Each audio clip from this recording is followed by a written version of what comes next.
There aren't any answers anymore. It's so complex that you can't just come up with a nice solution. I really do see it in a younger generation where they are dissatisfied with the world around them, and they see what's around them is more complex and difficult to deal with, and where it's full of dilemma. And I think that's kind of, like I said, kind of see that and want to express the world that they're living in. We love the idea of showrooms, that you see an object in a showroom and imagine that you might live with it before you buy it. I mean, shopping is something people love to do, and they imagine different futures and different scenarios with the things that they might buy.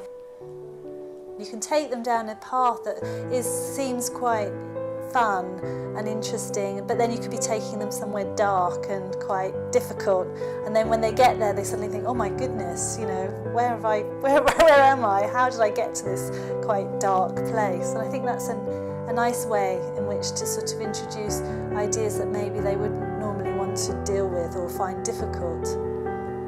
This idea of utopias, that robots are going to make the world a better place and they're going to solve all our problems, and they're these perfect machines that are going to help us with everything. And I think it refers back to the anxious times where we see people as vulnerable, as fragile, as kind of damaged people, and we think, well, obviously if that's the persona of people, and we think that our robots will reflect those kinds of values as equally. They will live in a complex world and not be able to, make the perfect decision and be, the relationship between people and robots, I think, would be a lot more complicated than just, as you say, master and slave.